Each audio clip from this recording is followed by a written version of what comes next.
예, 이제 SAT-1에 대해서 설명해 드리겠습니다. 유학 준비 중에 가장 길고 힘들었고 또 frustrating 했던 부분이 이 영어 공부였는데요. 일단 저는 누가 저한테 SAT-1이라고 묻기만 하면은 단어 계속 이렇게 설명해 주고 싶습니다. SAT-1에 이제 벌발이 가장 어려운데요. 매스는 그렇게 큰 어려움은 없고 공부한 만큼 성적이 오르기 때문에 문제될 게 없는데 이제 외국에 산 경험의 유무를 막론하고 한국인이 가장 큰 어려움을 겪는 것이 이 SAT입니다. 왜냐하면은 이제 SAT에서 사용되는 단어나 컨텐츠들은 일반 데일리 라이프에 나오지 않기 때문에 외국에서 산 경험도 꼭 그 SAT 성적을 높이는 데 도움이 되진 않거든요.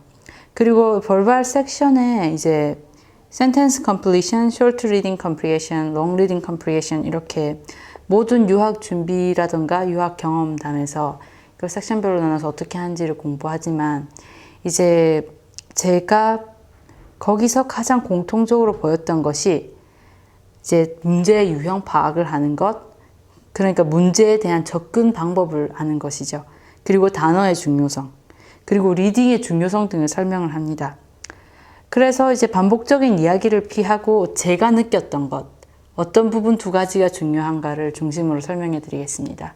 일단 저는 이제 시험을 이제 리즈닝 테스트에서 가장 중요한 것은 스트래티지 공부와 컨텐츠 공부를 파악한다는 것입니다. 이제 컨텐츠 등을 설명한다고 하면은 이제 리딩 익스피리언스 또는 단어, 문법 이런 것들이 컨텐츠 내용이 되겠죠. 그에 반해 스트래티지는 예를 들어 어떤 문제가 주어졌을 때 이 두 개의 단어를 끼워 엮는가 하면 이 단어 관계를 봐야 된다. 또는 단어 중간에 문장이 어떠한 트랜지션을 겪는가. 이러한 어떤 문제를 보는 눈, 어프로치를 스트래티지라고 하는데 이 둘 중에 무엇이 중요한지를 더 설명을 하기는 힘듭니다. 하지만 한 가지 확실한 건 컨텐츠 없는 스트래티지보다는 스트래티지 없는 컨텐츠가 차라리 낫다는 것이죠.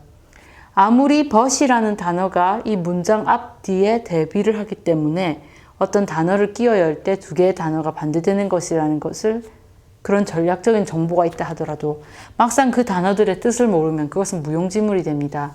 하지만 단어의 뜻을 알면 최소한 trial and error를 통해서 이 단어 셋이 더 맞겠다라는 그런 센스를 가질 수가 있는데요.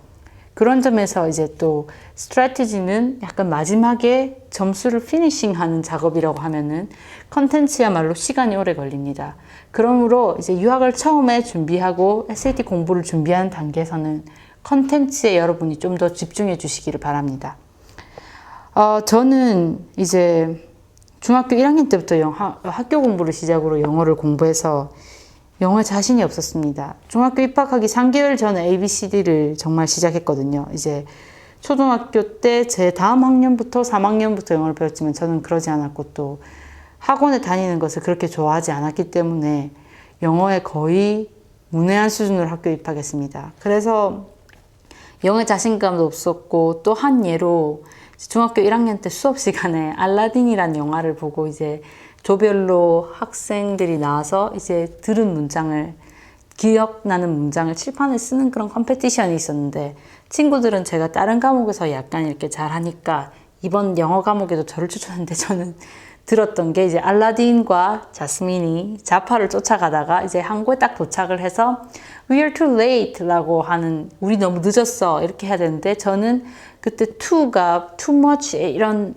형용사 어드버브라고 이렇게 쓰이는 걸 몰랐기 때문에 숫자 2로 듣고 We are too late라고 해서 약간 망신을 샀는데 근데 저는 그때 이제 일화를 어떻게 설명하고 싶으면 그때 제 태도를 설명하고 싶습니다. 저는 그때 그럼 한국인이 한국어를 잘해야지 영어를 더 잘하냐 이러면서 약간 받아치면서 그것을 소심하게 내 단점이라 생각하지 않고 그것을 극복하려고 했습니다.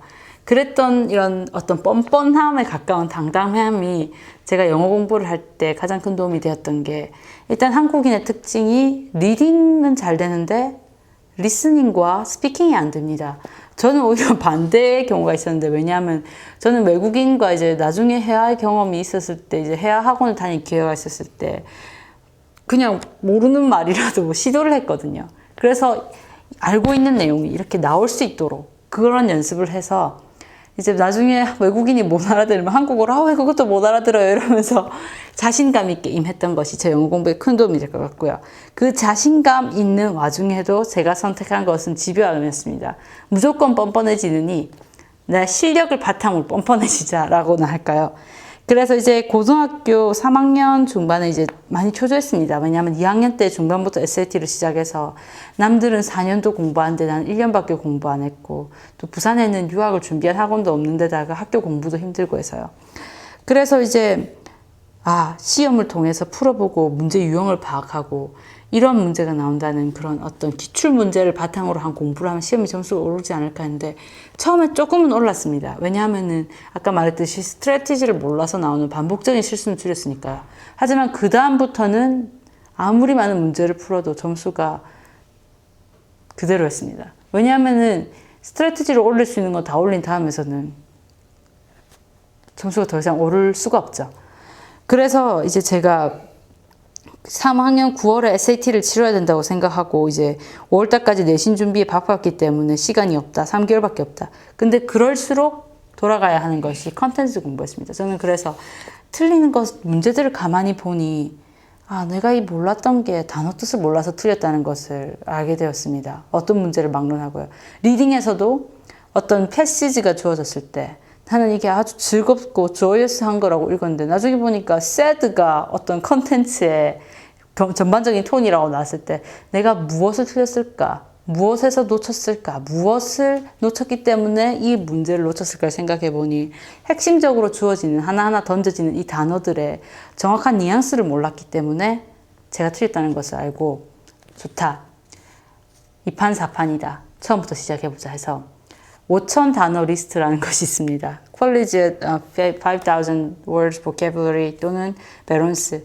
저는 그것을 단어책 약 100권을 만들었습니다. 이 그래프로 지금 보여드릴 건데요. 이렇게 만들어서 한 면엔 단어를 적고 뒷면엔 뜻을 적고 발음도 적고 또 그 단어를 셔플을 하면서 이제 단어 시험도 직접 쳐보면서 또 vocabulary 리스트는 대부분 A, B, C, D 순으로 되어 있기 때문에 굉장히 헷갈립니다. 그럴 경우에 저는 이 헷갈리는 단어들을 모아서 들고 다니거나 또 아는 단어는 빼고 여러 번 시험을 해보고 또 비슷한 단어가 나면 그 뒤에 이어서 단어책이 나의 모든 vocabulary의 어떤 하나의 딕셔너리가 되도록 그런 식으로 파일링을 해나갔습니다. 처음에 시간도 많이 걸렸습니다. 왜냐하면 전 욕심이 많아서 샘플 센텐스도 넣고 반이어, 유의어 또는 동의어 뭐 다 적어 넣어서 처음에 힘들었는데 그렇게 8월 한 달을 이제 이스라엘 캠프를 다녀온 한 달을 단어 공부에만 매달리다 보니 초조함이 조금씩 사라지고 그래도 점수는 안 올랐지만 그래도 이왕 뭐 스트래티지 공부해봤자 점수도 안 오르니까 이거라도 해야지 이러면서 오기를 먹고 했는데 신기하게도 정말 신기하게도 그게 끝남과 동시에 1주, 2주 있다가 갑자기 시험 점수가 버발이 100점 오르더니 저는 처음에 그래서 이게 운인가 보다 했는데 그것이 그 100점 오른 상태에서 이제 거기서 약간의 변동을 보면 점수가 유지되기 시작했습니다. 그때 이제 학원의 선생님께서 이제 제대로 된 전략을 썼다면 칭찬해 주셨는데 왜냐하면 아무리 학생들한테 단어를 강조해도 학생들은 기출문제 하나 더 풀어보고 싶어 하지 단어를 공부하려고 하지 않거든요. 그래서 같이 공부하는 친구들보다 조금 제가 SAT에 성공할 수 있었던 게 아마 그렇게 오히려 어쩌면 무대뽀죠. 그 이제 시험이 3개월밖에 안 남았는데 처음부터 단어 공부를 하고 있다니. 그런데 그랬기 때문에 제가 비교적 빨리 SAT 원하는 점수를 얻을 수 있었던 것 같고요. 그 다음에 이제 SAT 공부에서 가장 중요한 게 이렇게 점수가 비례해서 오르는 것이 아니고 어떠한 공부량이 있을 때 한 단계 올라가고 그 다음 또 공부를 지속적으로 해서 한 단계 올라가고 이런 식으로 성취도가 바로바로 나타나지 않아서 초조함이 좀 많이 생길 것입니다. 그렇지만 그럴수록 인내를 하고 그 과정 자체를 즐겨서 이렇게 하다 갑자기 오르겠지 이런 식으로 약간 기대도 해가면서 자신을 이렇게 관리해 나가는 것이 중요하다고 생각하고요. 가장 힘든 과정이 사실 이제 600에서 700이 이제 이 점수대가 넘어간 단계인데, 왜냐하면 이제 600까지 나왔다, 600대까지 나왔다는 것은 어느 정도 스트래티지를 갖추고 컨텐츠도 갖췄는데, 그다음부터는 이제 언어를 느껴야 합니다. 왜냐하면 이제 가장 어려운 부분이 저한테는 이제 단어를 제외하고 나면은 이제 리딩 컴프리hension이었는데요. 그 이유는 이제 읽는 속도가 느리기 때문에 문제에 대해서 충분히 고려를 할 시간도 없었을 뿐더러 특히 리터리처 패시지가 나오면 이것을 내가 읽어야 되는데 저는 영문학을 읽은 경험이 거의 없었기 때문에 아니 이게 도대체 무슨 말을 하고 싶은 건지 단어는 모르는 단어는 하나도 없는데 그 단어가 통합해서 나한테 아무런 의미로 전달하지 않는 경우가 있었습니다. 그래서 저는 이제 읽는 속도를 빨리 하고 싶어서 책을 읽었는데 말씀드렸다시피 유학 준비를 너무 늦게 시작했기 때문에 영어의 어떤 리딩의 베이스를 갖추는 시간은 부족했습니다. 하지만 이제 책을 한 5권 정도 그래도 읽었습니다. 시간 짬짬이 내서 제인 어스틴의 Pride and Prejudice 그런 걸 읽으면서 처음에는 단어를 다 찾아가며 있다가 나중에는 대각선으로 읽으면서 속독을 하는 훈련을 했더니 처음에는 정말 느리게 읽었는데 나중에는 1시간에 빨리 읽으면 12페이지에서 15페이지까지 읽게 되었고 이제 내용 자체를 즐기면서 이제 단어의 뜻은 몰라도 유추를 해나가면서 그렇게 이제 읽는 방법을 터득해 나갔고요. 그랬던 것이 이제 아무래도 리딩 공부에 도움이 되는데 이 부분은 아직도 제가 확신을 가지 못하는 게 리터레이처 부분이 아직도 나오면 좀 헷갈릴 것 같습니다. 하지만 한국인으로서 헷갈리는 게 당연하니까 오히려 자신감을 가지고 게스를 하기보다는 최대한 무엇을 느끼는가 자신을 믿고 한번 도전해보세요. 왜냐하면은 이제 문제라는 것들이 어떤 언어라는 것은 설명을 넘어서는 어떤 그러한 느낌도 중요한 것이기 때문입니다. 그리고 이제 문화적으로 습득되는 것도 있으니까 꼭 영어로 읽지 않아더라도 배경 지식이 많으면 저는 프라이드 앤 프레주디스도 오만과 편견을 한국어로 읽었기 때문에 비록 패시지 부분에서는 헷갈렸지만 그 문제가 나오면 내용이 어떻게 되는지를 알기 때문에 풀 수 있었거든요. 하지만 이제 SAT 컬리지 보드에서 주최하죠. 이 컬리지 보드에서 리딩 리스트를 제시하는데 다 읽을 수는 없습니다. 하지만 그래도 이렇게 눈을 열어놓고 마음을 열어놓고 어떠한 컨텐츠를 받아들이면 그것이 아주 1차적이진 않지만 2차적인 컨텐츠로 여러분들을 도와줄 것입니다. 네, 그리고 SAT에서 verb 섹션 다음으로 힘든 게 아무래도 라이팅 부분일 텐데요. 라이팅은 크게 이제 문제를 푸는 것, 멀티플 초이스하고 이제 직접 에세이 라이팅 부분이 있습니다. 근데 저는 이제 에세이 라이팅 부분이 한국 학생으로 가장 힘든 게 저는 과거를 다녔기 때문이기도 하지만 한국어로도 작문을 많이 해본 적이 없거든요. 그러니까 처음에 라이팅 과제를 딱 받았을 때 어디서부터 시작해야 될지도 모르겠고 어떤 점을 써야 되는지도 모르겠고 너무 헷갈렸던 것이 기억납니다. 그런데 이제 라이팅 공부는 공부와 양과 비례해서 나오거든요. 그래서 이제 제가 이 공부를 한 게 일단 해봐라 라는 것이 가장 큰 핵심 단어겠는데요. 왜 그러면 이제 처음에 이제 배웠던 것은 스트래티지였습니다. 왜냐하면 이거는 시간이 되어져 있는 타임드 에세이고 그 다음에 이 타임드 에세이인데다가 어떤 라이팅 스킬을 보는 거지 오리지널리티라던가 또는 인벤티브한 그러한 것들 즉 크리에이티브 라이팅의 요소는 적다고 볼 수 있습니다. 그러므로 스트래티지를 통해서 약간 포뮬러라이즈 됐다는 느낌은 들겠지만 그래도 그런 것을 통해서 최소한 어떤 포맷을 내가 이렇게 만족시켜야 되구나 그런 것을 알게 되었습니다. 근데 그 다음에도 시간이 25분밖에 안 주어지잖아요. 너무 짧으니까 맨날 쓰다가 한 이제 예를 하나, 둘, 3개 정도 쓰고 나면은 결론을 내지 못해서 다른 사람들이 보기에는 introduction, body paragraph 2개, 그 다음에 conclusion이 이상한 하나에 이러한 완성되지 못한 에세이를 쓰는 것 같았습니다. 그래서 제가 이제 라이팅 수업을 한 학원에서 배웠는데 이 수업은 어떻게 구성되냐면은 이제 2시간의 수업이면은 첫 시간에는 언제나 에세이를 라이팅을 하고 그 다음 문제풀이를 하는 시간 아주 평범한 어찌 보면은 그런 수업이었는데 그 라이팅을 하면서 선생님께서 이제 읽어보시고 점수를 주는데 이제 수염이 2명의 감독관이 그러니까 채점관이 있습니다. 그래서 각각 6점씩을 주는데 이 선생님께서 제 에세이를 보고 잘해봐야 2.5점 즉 6점에서 이제 12점으로 환산을 하면은 5점에서 4.5점에서 6점 이 사이를 왔다 갔다 하는 그 정도 점수밖에 받을 수가 없었습니다. 그런데 최소한 저는 10점 이상을 받고 싶었기 때문에 에세이를 아무리 열심히 쓰려고 해도 시간을 빨리 쓰는 만큼 반비례해서 질도 떨어지고 해서 정말 어떻게 해야 되냐 너무 힘들었습니다. 그리고 이제 수업이 한 달밖에 학원을 다닐 수 없었기 때문에 여름방학에 초조해지는 것도 있었고요. 그래서 한 2주 정도 되었을 때 결심을 했습니다.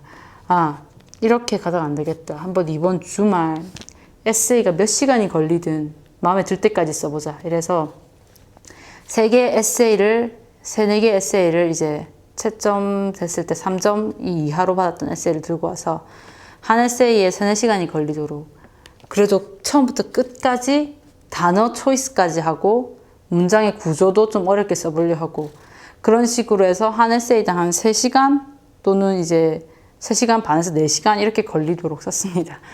다른 사람이 볼 때는 계속 한 페이퍼를 붙잡고 이렇게 쓰고 있으니까 시간 낭비라고 생각했는데 그러면서 제가 정말 배웠던 게 처음에 이제 시간 25분밖에 없으니까 어떤 트랜지션이 있을 때 firstly, secondly 이렇게 늘 쓰던 것만 쓰고 기초적인 단어만 이렇게 머리에 comes up 하는 순서대로만 쓰니까 에세이가 되게 플랫했는데 시간을 들여서 쓰니까 이제 트랜지션 하는 단어들도 많지 않습니까? 그 중에서 이제 조금 고급 단어 또 문장 구조도 어려운 것을 트라이얼 해볼 수가 있었습니다. 그러면서 아, 나 이거 영어 단어 배우는데 이 단어를 붙여둘 게 아니고 이렇게 쓰면 되겠다. 이렇게 어떤 머리 뒤쪽에 남아있는 단어의 레저버에서 내가 쓸 수 있는 유스풀한 단어의 어떤 영역으로 끌어내는 연습을 했던 것 같습니다. 어떤 익스프레션이라든가 이그젬플도 그렇고요.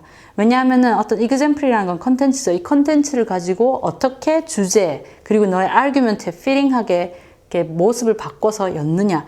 이것도 하나의 스트래티지한 훈련인데 저는 그 수업 시간이 없다는 관계로 늘 미완성인 상태로 넘어가게 됐죠. 그런데 5개의 미완성의 에세이를 쓰느니 시간에 맞춰서 쓰느니 1개를 끝까지 걸리더라도 한번 완성해보는 훈련을 하는 것이 중요하다고 생각합니다. 그래서 3개, 4개를 쓴 다음에 그것을 다시 선생님께 제출했는데 선생님도 이제 외국인 선생님이었는데 수업 안에 여러 학생이 있고 매일매일 에세이를 이렇게 채점을 하셔야 되니까 시간이 없어서 결국엔 제 것을 읽어주셔서 이렇게 리스폰드를 해주지 않으셨습니다.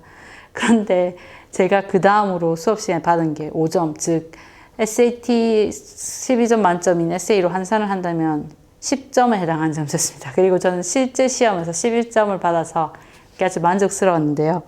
그래서 저는 이제 용두삼이 즉 출발은 거창하고 내용이 점점 빈약해지는 시간에 쫓기는 에세이를 늘 쓰다가 시간을 들여서 이렇게 한번 처음부터 끝까지 느끼면서 이렇게 에세이를 차근차근 해나갔던 그것이 큰 도움이 되었다고 생각합니다. 그러니까 무조건 프랙티스 테스트라든가 아니면 에세이를 시간 내에 쓰는 것도 중요하지만 어떤 에세이 어떤 스트래티지를 익히는 것이 더 중요하다고 생각합니다. 그리고 컨텐츠 준비도 미리 해놔서 시험 시간에 들어갔을 때는 이때까지 들어온 그때 그 순간에 다 발휘되도록 해야지 어떤 순간순간에 어떤 칩을 하기보다 이렇게 하나의 공부 과정이 SAT 실전에서 완성되어서 이렇게 정점에 도달할 수 있도록 그런 식으로 전략을 짜는 것이 중요하다고 생각합니다. 그리고 이제 라이팅 테스트에서 또 하나 어려운 부분이 이제 아무래도 멀티플 초이스가 되겠죠. 제가 멀티플 초이스가 힘들었던 게 이제 모든 문제집이라던가 또는 이렇게 주로 문제집 외국에서 나온 문제집이지 않습니까? SAT나 이런 라이팅 버벌 부분은. 그런데 외국인들에게는 왜 이것이 A가 답입니까? 하고 물으면 because we use that way 이러거든요. 그러니까 분명히 문법적인 요소가 있지만 그 사람들에게 너무나 내추럴하게 다가오는 것들이 우리에게는 왜 이럴까 하는 설명이 필요한 거죠. 한 예로 저는 the same과 same이 왜 the same이 돼야 되는가? 이건 하나의 외워야 되는 요소임에도 불구하고 저는 그래도 외국어로서 영어를 접했기 때문에 설명이 필요했습니다. 그런 부분이 미싱됐던 게 외국인 교재, 외국에서 온 사람들의 설명이라던가 또는 외국에서 출판된 교재들의 단점이었는데요. 그래서 저는 이제 라이팅 문법 부분도 외국인으로서 문법 문제를 풀 때는 그 사람들은 읽어보고 가장 내추럴한 것을 고릅니다. 근데 우리는 읽어보고 여러 요소를 동시에 생각해야 됩니다. 한 예로 여기 이 예제에서 보시면 알겠듯이 알맞은 전치사의 사용이라던가 또는 동사와 명사의 수일치 그리고 올바른 센텐스 스트럭처들을 반복해서 묻습니다. 그리고 에러와 노에러 옵션도 있습니다. 그런데 이것서 이제 밑줄이 쳐진 부분을 이렇게 임프루브하는 그런 부분이 있는데요. 그런데 이제 문제는 이게 여러 가지 요소가 있습니다. 지금 동사도 밑줄이 쳐져 있죠. include 그리고 and 하고 comma. 그래서 이게 이 접속사의 유시지를 묻는 것도 있을 수도 있고요. 또 it이 들어가죠. 그러니까 대명사를 어떻게 사용하느냐. 그리고 앞에는 include인데 뒤에는 depends. 그러면은 이게 수일치를 묻는 건가? 그리고 컴마의 용법인가? 이렇게 여러 가지를 동시에 생각을 해야 합니다. 그래서 이 프로세스를 머릿속에서 이렇게 빠르게 또 메카닉하게 이렇게 디벨롭하는 게 중요한데요. 그래서 처음엔 읽어보고 아닌 거 모르는 거 찾겠지만 딱 순서를 봤을 때 동사, 주어, 그 다음에 structure, 전치사, 그리고 단수냐 복수냐 이런 식으로 하나의 머릿속에서 문제를 갔을 때 OS로 이렇게 가서 최종적으로 답에 도달할 수 있는 그러한 어떤 흐름을 만드는 것이 중요하다고 생각합니다.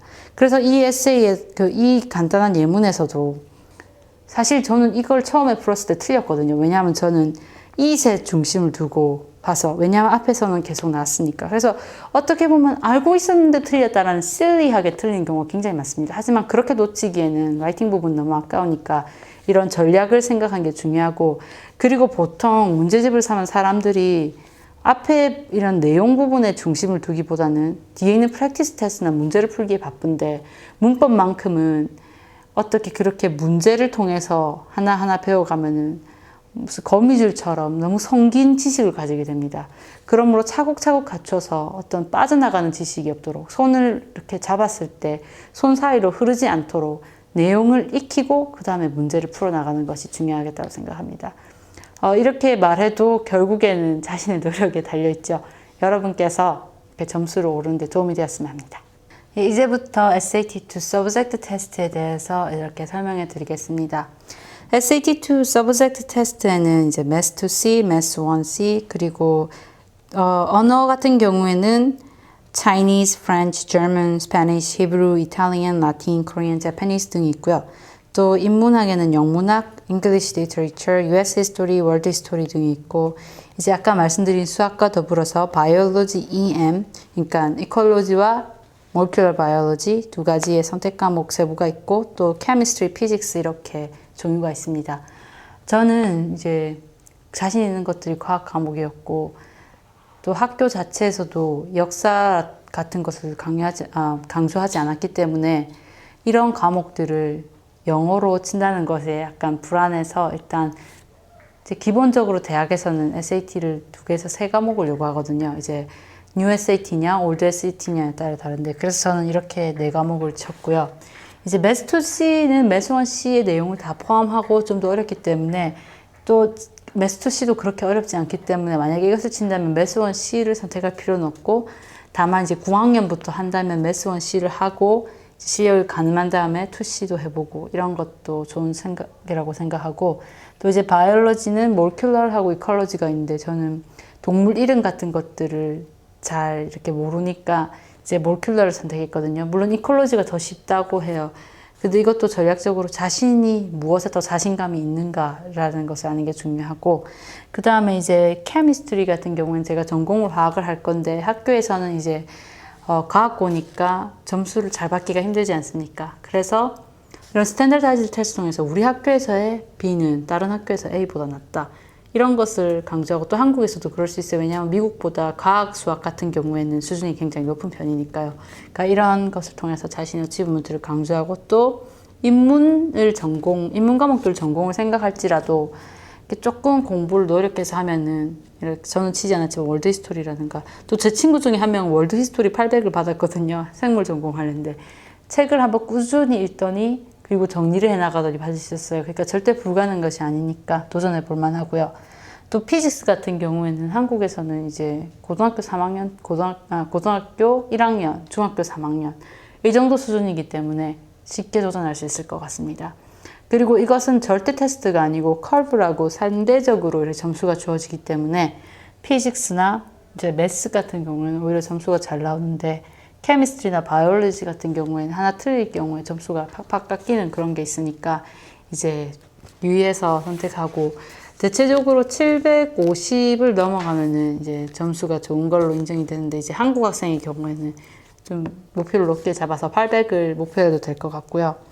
그 다음에 이제 저는 시간이 부족해서 이제 학교에서 배운 내용을 바탕으로 터미널로지, 즉 용어, 예를 들어서 세포라는 한국어 용어로 내용을 배웠으면 셀이다, 세포가 셀이다 이런 식으로 단어로 터미널로지 매치하는 것밖에 시간이 없었지만은 제가 강조하고 싶었던 것은 케미스트리 800을 받았을 때 친구들이 다 조금 놀랐습니다. 왜냐하면 받기가 힘들거든요. 물론 많은 친구들이 받긴 했는데 그때 저의 전략은 아무리 내가 이 내용을 알고 터미널로지 복습을 하면은 될 정도였지만 저는 그래도 내용을 처음부터 끝까지 읽었습니다. 왜냐하면은 그 뒤에 글로서리 리스트에 나오지 않는 내용들, 또 문제가 예를 들어서 이제 셀에 대한 것을 설명을 하지 않습니까?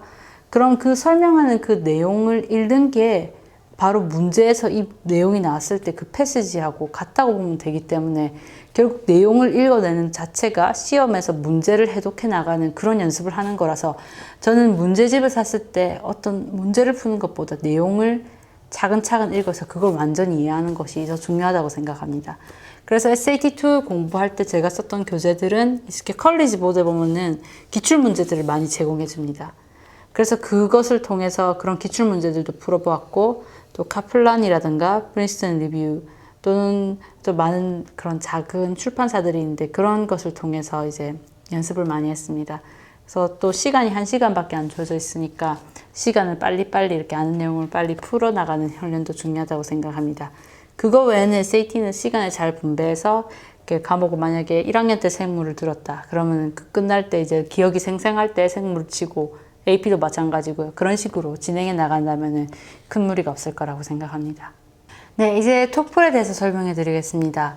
이제 외국 대학, 특히 미국 대학을 진학할 때 외국에서 살아본 경험이 없거나 또는 영어가 모국어가 아닐 경우에 영어 능력의 척도로 제시해야 되는 건데 제가 봤을 때는 CBT를 보았습니다. 즉 컴퓨터 베이스드 테스트라고 해서 이제 250점 이상을 받아야 제가 목표로 하는 좀 좋은 대학을 지원할 수 있는데요.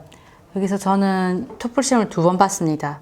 2학년 이제 겨울 때 한번 보고요. 그 다음에 이제 3학년 이제 중반쯤에 이렇게 한번 봤는데 처음에 쳤을 때 이제 270점을 받았고 두 번째 쳤을 때 이제 300점의 맥시멈을 이렇게 받게 되었습니다. 그런데 이제 제가 설명드렸을 때 예전에 이제 저는 영어에 자신감을 가지고 실력이라기보다 이렇게 당당하게 적극적으로 임했다고 했는데 그게 도움이 되었던 게 이제 CBT에서 IBT로 넘어가서 스피킹까지 포함될 텐데요. 이제 실제로 스피킹이 포함된 게 이제 많은 정보가 있으니까 스탠다드아이즈드 테스트니까 사람들이 전략적으로 공부해서 점수 높게 나오는 반면 그 점수가 진짜로 대학들이 원했던 정보, 즉 영어의 플루언시를 나타내는 지표가 되지 않았습니다. 왜냐하면 영어를 한마디도 이렇게 커뮤니케이션을 못해도 점수를 잘 받는 사람들이 있었거든요. 그래서 그런 것 때문에 이제 IBT 스피킹으로 인터넷 베이스드 토플로 넘어갔지만 결과적으로 IP도 CBT의 모든 내용을 인클루드 하기 때문에 이제 CBT를 이제 제가 어떻게 공부했는지 전략을 설명해 드리는 것이 도움이 되리라 생각합니다.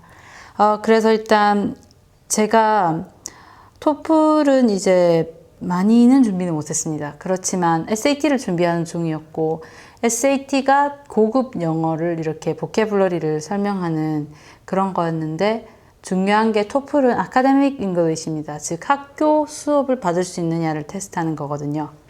그러니까 SAT 공부했던 것이 유기적으로 이제 토플에 연결이 되었던 것이죠. 그래서 이제 토플의 이제 CBT에서는 리스닝 파트, 리딩 파트, 그리고 이제 문법 파트와 라이팅 파트가 있는데 라이팅 파트는 이제 포뮬러라이즈드 돼서 이제 서론, 본론, 결론, 즉 인트로덕션, body paragraph, 그리고 이제 conclusion 이렇게 짧게 그래도 시간은 조금 더 많이 줘주죠 SAT보다.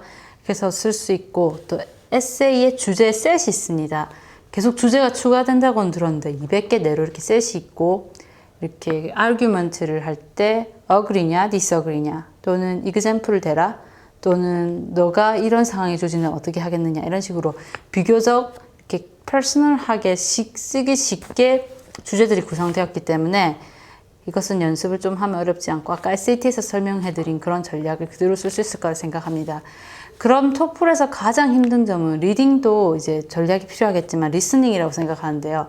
왜냐하면 이제 리딩은 SAT 공부를 병행하면서 같이 되는 건데 리스닝만큼은 다른 공부가 추가적으로 필요하거든요.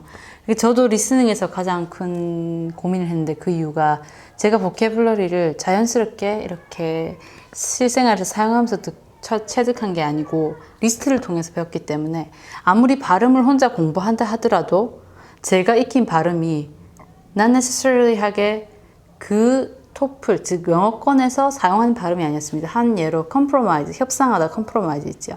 여기서 promise라고 생각했어요, 저는. 왜냐하면은 안에 come이라는 내가 아는 그 어떤 단어의 부분과 promise란 부분에서 compromise인가 compromise인가 이런 식으로 발음이 헷갈리는데 문제는 이 단어의 발음을 정확하게 이해하고 있지 않으면 이 아무리 렉처를 들어도 한 단어를 놓치게 되면은 이것을 앞뒤 문맥을 통해서 게스를 해야 되죠. 이런 식으로 게스를 여러 거 할수록 어떤 내용의 정확도도 떨어지고 혼란스럽기 때문에 그 다음 내용을 놓치게 되는 경우도 많습니다. 그래서 제가 했던 것은 나는 단어는 알고 있다. 하지만 발음을 모르구나. 이래서 이제 인터넷 딕셔너리에 가서 이렇게 메리엄이나 또는 컬린스 거빌드 이런 데 가서 인터넷으로 웹 베이스로 이제 발음을 제공해 주거든요. 그래서 이런 헷갈리는 단어의 발음들을 공부했습니다. 시간이 많이 걸리긴 했는데 그것이 정말 유용했던 게 정확한 발음을 아는 것이 정확한 발음을 스피킹을 할 수도 있고 IB 테스트는 더욱 중요하죠. 그리고 외국인들의 입장에서 한국인으로서 액센트는 어쩔 수 없지만 발음을 최대한 정확하게 해줄수록 커뮤니케이션도 쉽게 되고 하니까 이것이 참 도움이 되었던 것 같습니다. 그리고 정확한 발음을 아는 게 어떤 영어 문장을 이렇게 토플 렉처 강의에서 읽을 때 하나하나 떨어진 게 아니고 연음으로 가기 때문에 정확한 발음을 알지 못하면 이렇게 굴러가는 듯한 그런 영어 문장 속에서 단어를 캐치해내고 그 뜻을 이해하는데 큰 어려움이 있습니다. 그리고 저는 이제 한 가지 제시하고 싶은 게 이제 한국의 토플 자료가 굉장히 많습니다.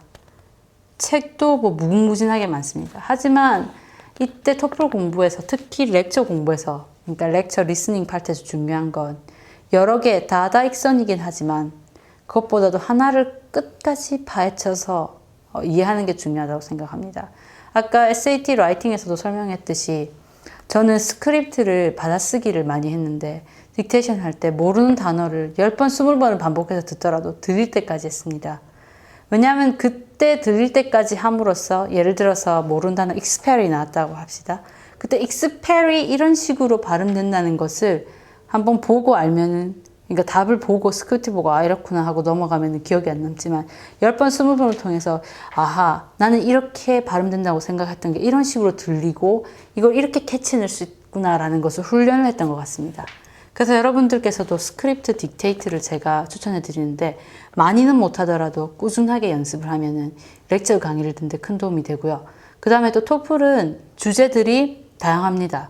어떤 과학에서부터 또는 current event, 사회, 소시올로지 뭐 여러 가지 있는데 저는 타임지를 구독했습니다. 처음에 애들이 많이 구독해서 따라 구독했는데 힘들어도 한 그 해당 최소한 1개 정도 패시지 특히 과학 제가 좋아하는 그런 부분을 읽었고요.